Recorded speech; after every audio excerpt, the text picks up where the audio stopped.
요즘 정말 핫한 챗 GPT나 실시간 번역기, 또 그림 그려주는 AI 같은 것들 있잖아요. 이런 기술들이 도대체 어디서부터 시작된 걸까요? 그 뿌리를 찾아가 보면요. 정말 수십 년에 걸친 위대한 탐험과 마주하게 됩니다. 이번 시간에는 인공지능의 역사를 꿰뚫는 핵심 질문들을 따라가면서 오늘날 이렇게 강력한 언어 모델이 어떻게 탄생할 수 있었는지 그 흥미진진한 여정을 함께 떠나보겠습니다. 모든 것의 시작은요, 바로 이 질문 하나였습니다. 1950년에 앨런 튜링이 던진 이 질문, 간단해 보이지만 정말 심오하죠. 이 질문이야말로 지난 수십 년간 수많은 인공지능 연구자들을 이끌어온 뭐랄까 하나의 나침반 같은 거였습니다. 자, 그래서 우리의 여정은 바로 이 튜링의 질문에서 출발해서요. 초기 AI가 겪었던 좌절과 그걸 극복한 혁신을 지나서 오늘날의 트랜스포머까지 이어지는 총 6개의 장으로 한번 따라가 보려고 합니다. 자, 그럼 시작해 볼까요? 첫 번째 장입니다. 생각하는 기계. 말이 정말 멋있잖아요. 근데 이걸 어떻게 증명할 수 있을까요? 그래서 연구자들이 가장 먼저 현실적인 시험대로 삼았던 게 바로 언어였습니다. 그래서 기계가 과연 사람의 말을 번역할 수 있을까 하는 구체적인 꿈을 꾸기 시작한 거죠.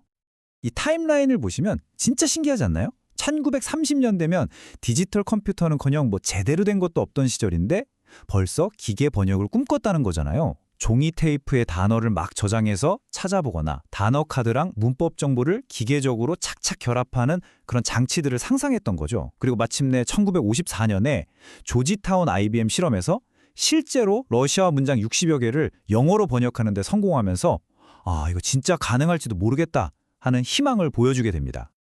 튜링은 좀 더 근본적인 질문에 파고들었어요. 생각이 뭔지 철학적으로 따지기 시작하면 너무 복잡하니까 아주 실용적인 기준을 하나 제시합니다.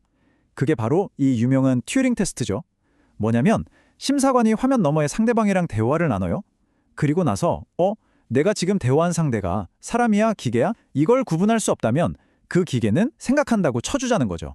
핵심은 행동으로 지능을 판단하자는 아주 기발한 아이디어였습니다. 자, 이제 두 번째 장입니다. 여기서부터 진짜 드라마가 시작돼요. 생각하는 기계를 만들려는 인류의 첫 번째 구체적인 시도, 바로 퍼셉트론의 이야기인데요. 이게 처음엔 엄청난 성공처럼 보였지만 곧 정말 거대한 벽에 부딪히고 맙니다. 1957년에 프랭크 로젠블렛이라는 사람이 사람 뇌에 있는 신경세포, 즉 뉴런을 흉내내서 퍼셉트론이라는 모델을 만들어요. 여러 신호를 입력받아서 각각의 중요도, 그러니까 가중치라는 걸 곱해요. 그리고 그 총합이 어떤 기준선을 넘으면 ON 하고 신호를 보내는 아주 단순한 구조였죠.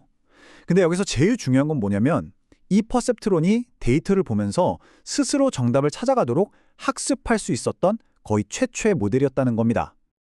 그럼 이 퍼셉트론이 뭘 할 수 있었냐?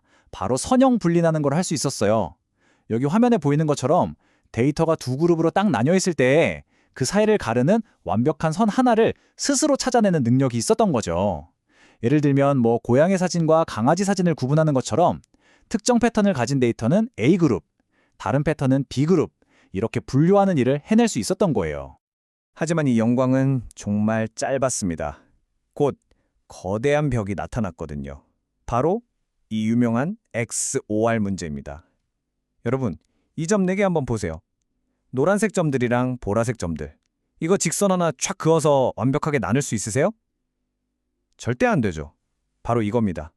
이렇게 선 하나로는 도저히 풀 수 없는 비선형 문제 앞에서 퍼셉트론은 그냥 속수무책이었어요.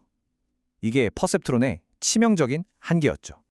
이 한계가 그냥 모델 하나가 가진 작은 단점이 아니었어요. 퍼셉트론이라는 책에서 이 문제가 수학적으로 이건 절대 안 된다고 증명이 돼버리면서 인공지능 연구 전체에 대한 회의감이 쫙 퍼져나갔습니다. 결국엔 연구 자금이 뚝 끊기고 사람들의 관심도 식어버리는 말 그대로 첫 번째 AI 계열이 찾아오게 된 겁니다. 자, 세 번째 장입니다. 이렇게 꽁꽁 얼어붙었던 AI 겨울을 녹여버리고 오늘날 딥러닝 시대의 문을 활짝 연 위대한 혁신, 바로 역전파가 등장합니다. 연구자들은 당연히 퍼셉트론의 한계를 어떻게든 극복하고 싶었겠죠. 해법은 생각보다 간단해 보였습니다. 그럼 퍼셉트론을 한 층만 쌓지 말고 여러 층으로 깊게 쌓으면 되지 않을까 하는 아이디어였죠. 이게 바로 다층 퍼셉트론입니다. 좋은 생각이죠. 근데 여기서 진짜 결정적인 질문이 나옵니다. 이렇게 복잡하게 얽히고 설킨 네트워크를 대체 어떻게 효율적으로 가르칠 거냐는 거죠. 그 해답이 바로 역전파 알고리즘이었습니다. 이 슬라이드가 그 과정을 정말 잘 보여주는데요. 이게 딱 아이한테 그림 그리기를 가르치는 거랑 똑같아요. 먼저 네트워크가 일단 예측을 내놔요. 그림을 그려보는 거죠. 그리고 그 그림이 정답이랑 얼마나 다른지 오차를 계산합니다. 여긴 좀 틀렸네 하고요. 자, 결정적인 부분은 바로 3단계입니다. 이 오차라는 정보를 맨 뒤에서부터 맨 앞까지 거꾸로 전달하면서 각 단계의 가중치들한테 네가 이 부분에서 틀렸으니까 다음엔 이렇게 수정해봐 라고 조금씩, 아주 조금씩 알려주는 거예요. 이 과정을 수없이 반복하면서 네트워크는 점점 더 정답에 가까운 그림을 그리게 되는 거죠. 자, 네 번째 장입니다. 역전파 덕분에 이제 AI는 꽤 복잡한 패턴도 알아볼 수 있게 됐어요. 하지만 다음 과제는 정말 차원이 다른 문제였습니다. 바로 단어의 의미와 단어들 사이의 관계를 이해하는 것이었죠. 자, 이 문제 한번 보시죠. 우리야 당연히 알잖아요. 왕한테서 남자라는 속성을 빼고 여자라는 속성을 더하면 여왕이 된다는 걸요.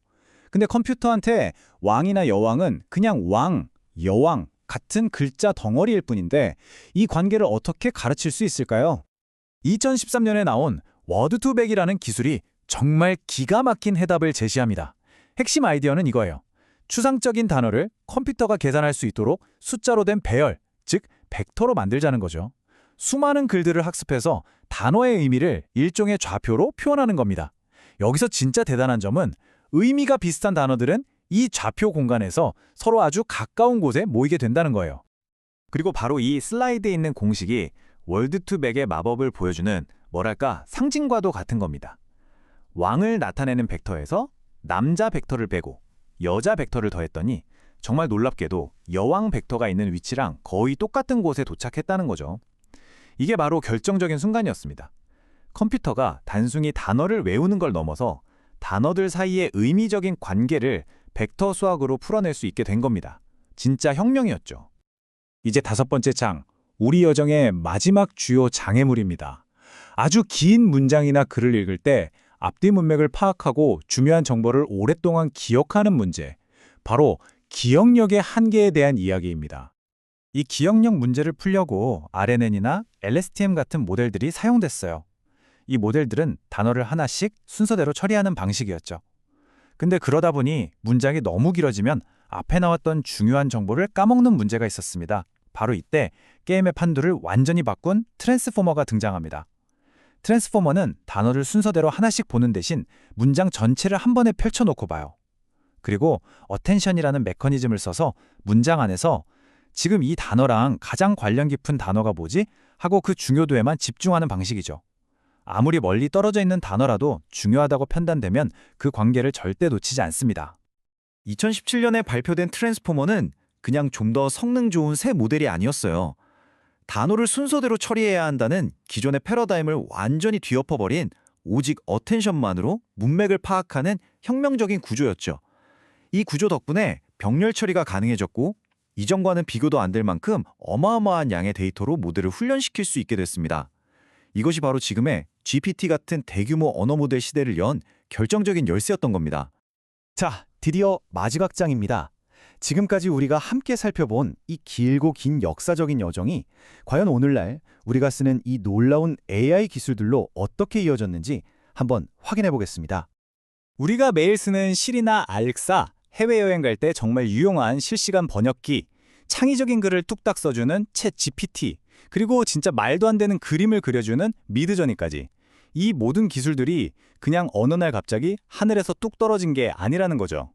튜링의 질문, 퍼셉트론의 도전, 역전파의 혁신, 오드2백의 발견, 그리고 트랜스포머의 대전원이라는 그 거인들의 어깨 위에서 탄생한 결과물인 셈입니다. 오늘 우리가 함께 걸어온 이 여정의 핵심은 바로 이것입니다. 인공지능의 발전은 그냥 단절된 사건들의 나열이 아니라 이전 세대가 풀지 못했던 한계를 극복하려는 끊임없는 도전이 한 계단 한 계단 쌓아올린 혁신의 사다리와 같다는 거죠. 따라서 이 역사적인 맥락, 이 사다리의 구조를 이해하는 것은 단순히 옛날 이야기를 아는 것을 넘어서 현대의 LLM을 더 깊이 이해하고 더 능숙하게 다루기 위한 필수적인 열쇠라고 할 수 있습니다. 튜링에서 트랜스포머까지 수많은 천재 연구자들이 쌓아 올린 이 혁신의 사다리 꼭대기에 지금 우리가 서 있습니다. 그렇다면 이제 질문은 우리에게 돌아옵니다. 이 강력한 도구들을 손에 준 여러분은 과연 무엇을 만들고 싶으신가요? 그 질문에 답하는 열쇠는 바로 이 거대한 모델들을 여러분의 목적에 딱 맞게 미세 조정, 즉 파인 튜닝하는 능력에 있습니다. 다음 시간에는 바로 그 실전적인 방법들을 탐구해 보겠습니다.